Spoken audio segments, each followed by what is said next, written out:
Hi, I'm Peter Savio. We're going to talk about housing today.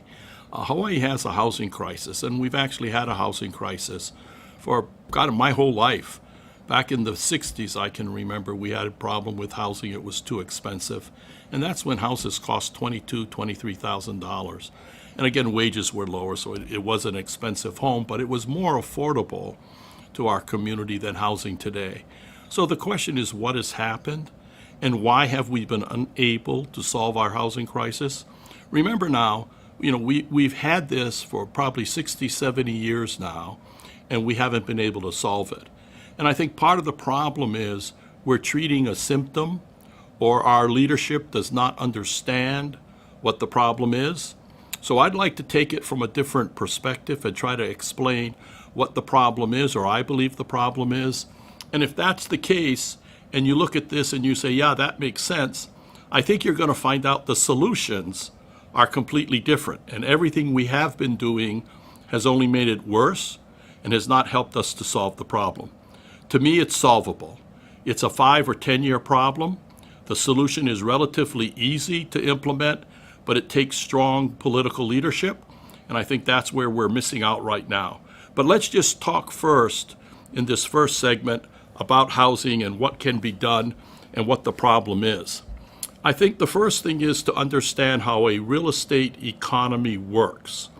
Basically, a real estate market is local in nature. You build homes for the community in which you're building the homes. That community has a certain income range, and you build to meet those incomes. Well, here in Hawaii, that's not what's happening. For some reason, something has affected our market or changed our market. And if you go back to the 1960s, you begin to see this breaking or the market skewing to a more expensive side.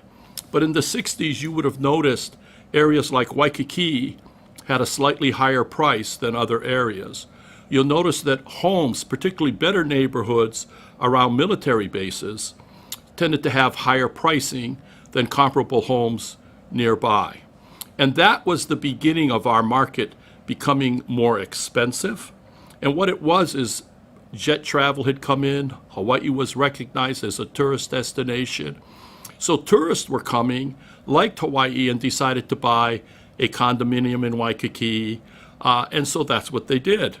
But they were willing to pay a little bit more because it was for their personal use. They also had more money, better jobs on the mainland than we had here. They were going to rent it out part of the year. The military had housing allowances, so they could afford to buy houses. So if an officer wanted to move off base with his family, he'd go out to buy a home. And again, he had higher salaries, higher income, a housing allowance, and he could pay a little bit more than the local buyer. But during the 60s and 70s, it was a smaller impact on the market. But something else happened in the 80s, and that's land reform. We got rid of leasehold. And of course, as soon as we got rid of leasehold, all of our communities now appeal to mainland buyers. So what's been happening, what's been causing the price of housing to increase, is the demand from outside the community. So if I had to explain it, in the 50s and 60s, we were a local market, and local people struggled but could afford to buy. The 70s, 80s, and 90s, you see the Japanese come in and buy and drive prices up, then it collapses. You see the Canadians come in, buy up a lot of property, raise the price, and then it tended to come back again and stabilize. But again, the whole concept was they're affecting our market. Well, now we've become an international market. Pricing and homes in Hawaii are no longer built for the local market. They're built for the off-island market. And once you become an international market, you basically have lost control. Housing has nothing to do with the wages of our community. They have nothing to do with what we can afford. It's all about what can the foreigner pay, what can the mainland buyer pay, what can the retiree on the mainland pay. And we, the local buyers, are kind of forgotten. Again, the legislature and our housing policy now is to do these a portion of the homes or buildings being affordable. But all they've done is they raised the price of the market house, so then the affordable unit also goes up in value. So we're defeating the purpose. Our problem is we're an international market. The demand of real estate is an international demand. It's no longer tied to local wages. And what we have to do is realize that. When you realize that, the solution becomes, okay, you need to build a house, but you have to build it so somehow it's in a local market, it's tied to incomes, can only be sold to local people in a certain income range. And again, that sounds kind of complex and difficult, but really it's not that difficult, because already we have medium incomes that are determined by the government. So they could sell or build a house now and say it's in an 80% of medium income, or it's a 90%, 120%, whatever. All we have to do is require any homes built with government assistance will automatically be priced at that percentage. So it's 80% of the medium income, 90% of medium income, and it will be resold at that amount forever. So it's a price restriction, and it will go up in value. The unit will go up in value, but it's a price restriction that's tied to income. Remember when I started this conversation, I talked about real estate economies or real estate markets are based on income. Where our market has skewed, it's no longer based on local income, it's based on mainland or foreign incomes. By doing this restriction on new government homes or new housing that is built or new affordable housing that is built, we have created a local market that's tied to incomes because it's 80% of the median income. And that's what we have to do. And if we do that, any unit we build will now stay affordable forever.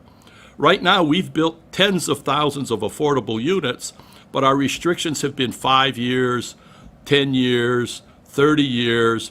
And what happens is eventually they go back into that international market and the local guys get priced out. Now remember, your house is still going to appreciate. It's going to appreciate tied to income, not tied to what a Japanese national will pay, not tied to what a mainland haole will pay, but tied to the incomes we pay here in Hawaii. It's the only solution that works for us.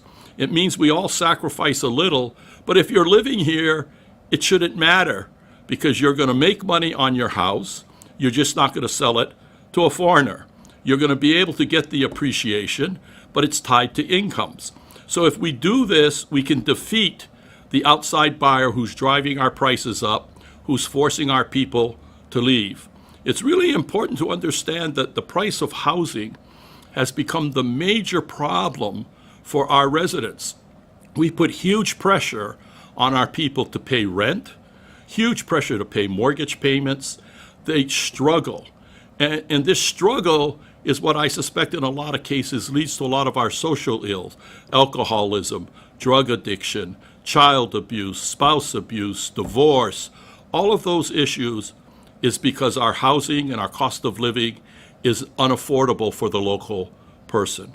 Really, it's become affordable for the wealthy on the mainland, but not for the local people. People who rent in Hawaii will not be able to retire in Hawaii, and you're seeing that now. As people get older, they're becoming homeless, or they have to move in with their family, or they have to move to the mainland. This is a critical problem.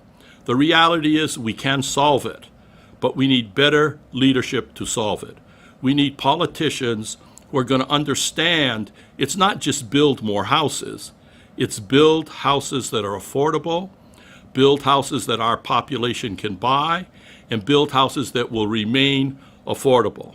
In the next video, I'm going to give you some examples and solutions and how to implement the solutions.